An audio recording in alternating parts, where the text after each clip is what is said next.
session, guys, in the back. Yes. We are SBAMA proudly present our short play entitled Why Women Wash the Dishes. In this story, you will know the reason why women will always wash the dishes. Kindly watch our short presentation and have some fun.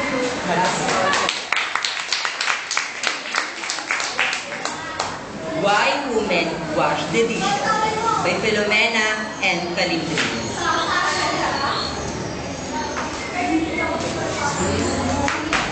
In the town of Santa Rosa, there once lived a couple named Hugo and Ruanda. Every mealtime, they quarreled over the chore of washing the dishes. Ruanda would scold Hugo if he refused to wash the dishes. Sometimes, she would become angry and call him names, and if he talked back, she would get her coconut litter broom and chase him with it. She would run to the house of his compadre and hide her till his wife's anger had passed. The neighbor, familiarly called across from Wanda, Hamada. and Hugo, Hugo.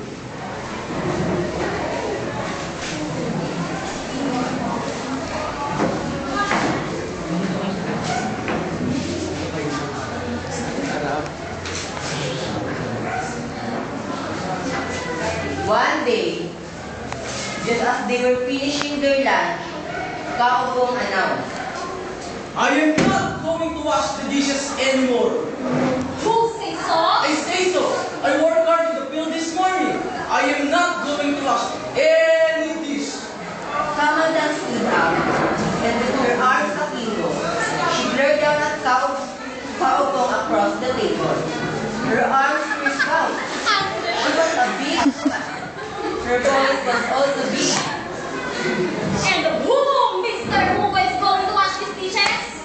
You are the woman. You should do all the housework. And what do you do? Just tie up the caravan to the reeds, the reeds of the feet, and then you slide them to the grass to wash your grace. And you call that hard work? I cook. I clean the house. I wash your clothes. Scrub the floor. And do all the work that only slaves do. And yet, you even refuse to help me wash the dishes from which you have eaten? Kamada's voice was now raised to a high pitch, and her tears poised on her eyelids ready to go down. She looked at Kaobong and her broom. She grabbed the broom, she raised the broom, and started crying. Don't strike me. Come out up there! You coward! Wait, don't strike me. I have a plan. We got a plan that should decide who should wash the dishes. Come out up there and speak like a man. Don't feel like a man under the table. Lay down your broom. Alright, come out. Kamada put her broom behind the door. Kaobong returned to his feet opposite here at the table. What have you to say? Let's stop quarreling over the plates. Let's have a wager. The first one of us who will speak after I've said the word begin, you will always wash the dishes. Only that? The first one who talk will always wash the plates, the bowls, the pans, and the pots. Always. Right. If you even say just one word to me, or to anybody, or to anything after I've said the word begin, you will always wash the dishes. That's easy. I can keep my mouth shut even for a week. You even talk to your carabao. Alright. Are you ready? Kamada sat upright in front of him across the table. She nodded her head, compressed her lips, and Kaobong said, Begin. They both fell silent. They sat at the table looking at each other across the unwashed plate and bowls and spoon. They did not like to leave each other for fear that one would talk to himself without others hearing. They sat there just staring. Soon, the cat began to mew its food.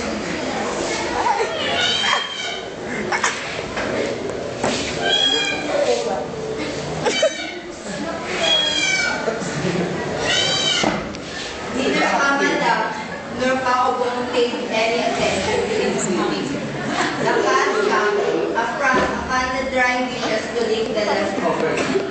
Kamandang didn't drive it away, neither did Gaubo. Lakas licked the plate, Gaubo pretended that nothing happened. Continued to sleep still, and so did Kamandang. Soon it was getting late in the afternoon, but they went sitting mutely at the lunch table. Their eyes were tired out staring hard at each other. Tears began to roll down their cheeks. Kaobong shared between them with his sweat. Kamandang's sweat gathered on her forehead and trickled down to the side of her face, and fell drop by drop to her breath. Suddenly, the neighbor called. Padre Hugo! You! Padre! Kaobong did not answer. Madi Madam! You! Maybe borrow your axe? Kamandang did not answer too. Just look at Kaobong silently. Perhaps the man is home. They heard the couple neighbors talking to each other. But why they leave the door closed and locked? They usually close the door when they go in. Well, I just entered and knocked on the third later. The neighbors enter as they totally open the door. When they finally get inside, they were surprised to see Kamandang and Kaobong sitting silently at the table where plates had dried up with the leftovers. They hurried towards them. What happened to you, compadre? What happened? Kaobong they removed their coat. Speak, compadre! What happened? Kaobong left the shaking, closing his lips tighter. Speak, Commander! What happened? Roughly, aside but did not speak. Did you eat something poisonous? Something that has been done? The neighbors were alarmed. Oh my God! You have something to do with this! They did not get the axe but ran out of the rest of the neighbors. They told them that something terrible had happened to their Comadre Mandam, the Padre Hugo. Hey! Something happened terrible to Compadre! What is it? Come on, let's find out. Let's go! The neighbors gathered at Kamandam's dining room.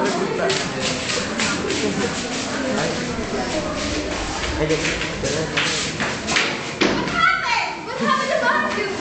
But the two continued to sit staring at each other in silence. Kamandam looked at her husband threateningly. For a moment, they closed her eyes. Kaobong knew that she did to avoid at the neighbors. He also closed his eyes and ignored everyone who had come up to his house. Kamandang was very angry with her neighbors and their friends, but she dared not to speak her mind. She pretended to be asleep. The neighbors was very much worried. Wait! I better call the fireman. She ran to the village earthman.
Came to the beach.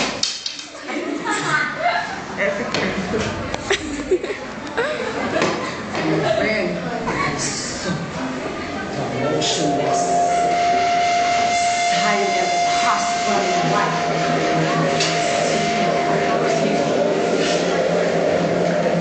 I am there. They are Sorry na po. Ikaw pa anak niyo.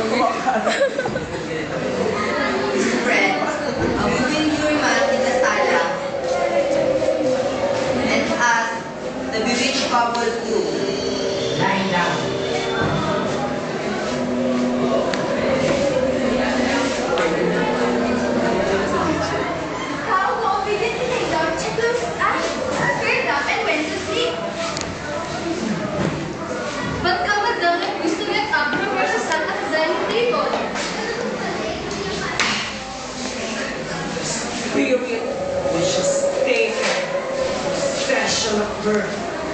Very stubborn. I must break its spell.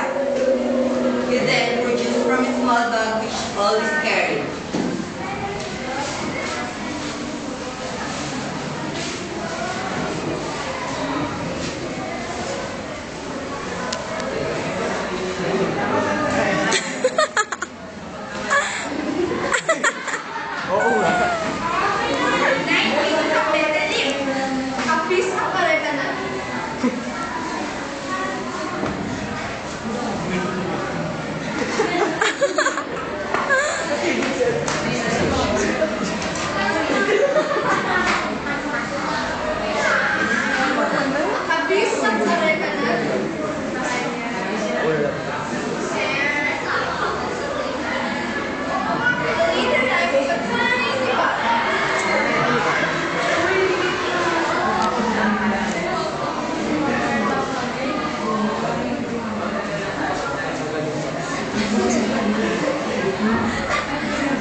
I examine the leaves, those juices, those which have veins run identical arrangements. Each side of the middle. Ikata na into 9 pieces.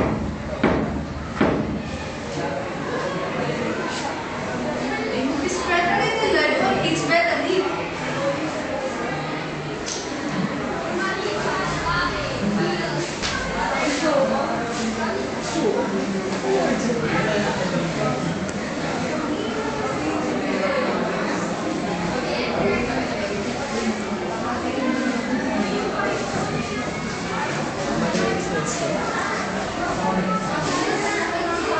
Roll them and wrap them around this piece of karetana.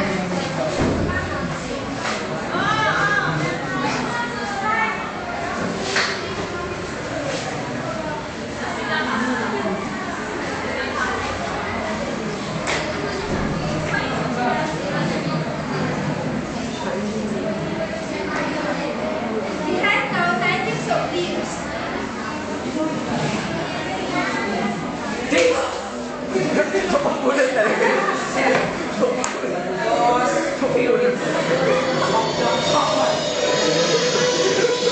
Use the leaf and nut. Then we are chewing it.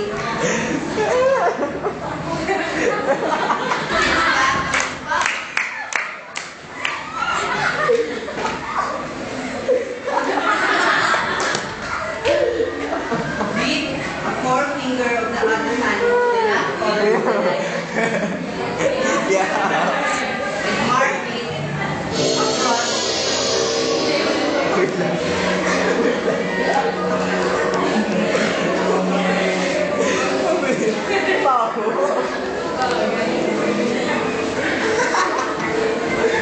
Mark it across the forehead of Kakuko. Kakuko feel the Osman finger on his forehead. He moved towards Kamadam.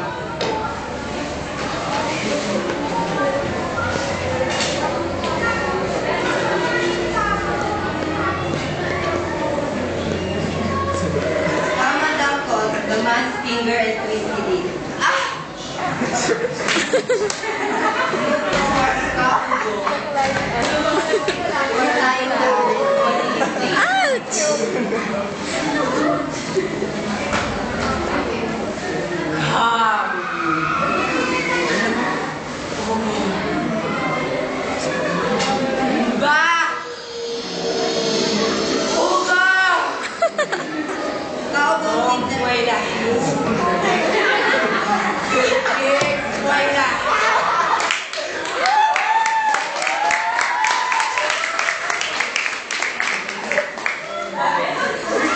Kakuko did not move for his seat. He turns to Kamadam.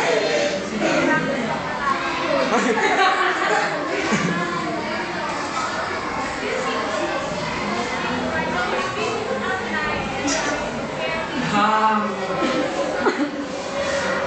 Down. Home to your back.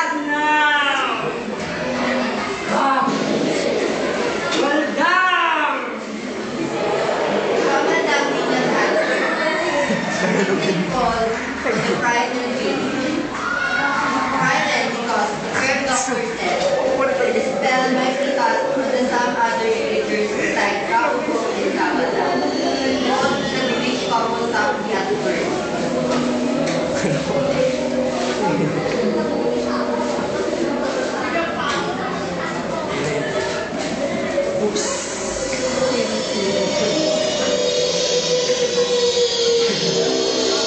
And then louder.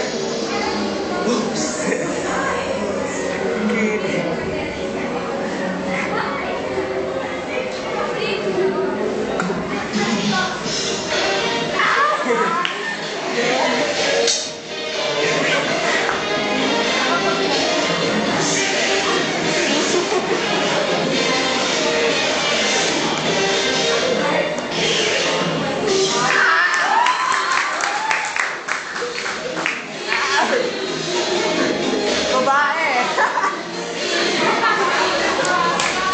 Babae siya.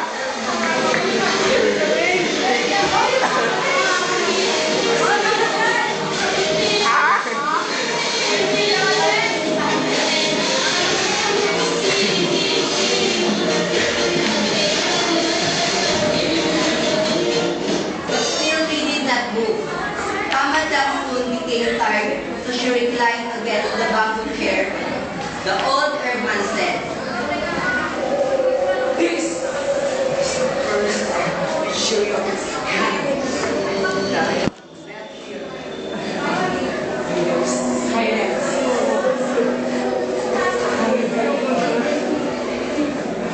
Hey, death.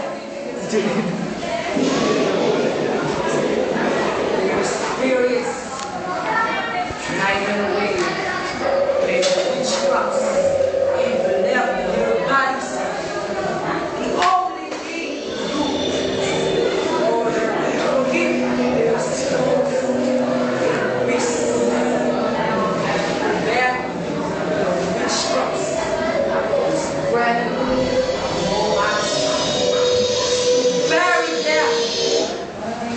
the herdsman ordered some of the neighbor to look for the bamboos to make kuko. You, all of you, for the bamboos to make their coffins before the malady go to them.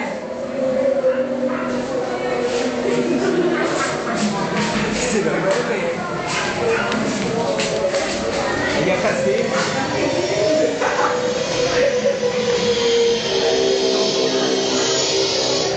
In no time, the two coffins made of bamboo, hurriedly tied together, were built.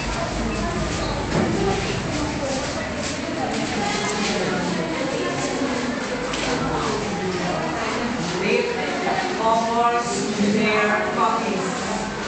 We shall bury them at sunrise.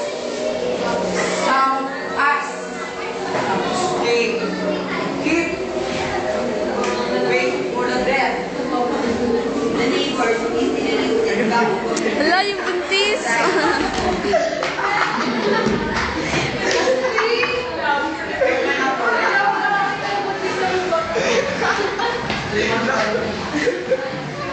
Wala na yung buntis.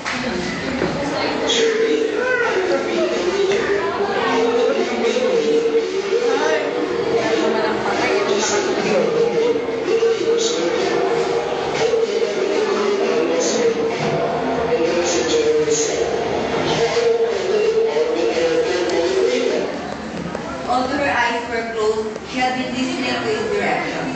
She was afraid that he would journey towards her empty coffin, so she did not tell him to go away. But she did not like to talk.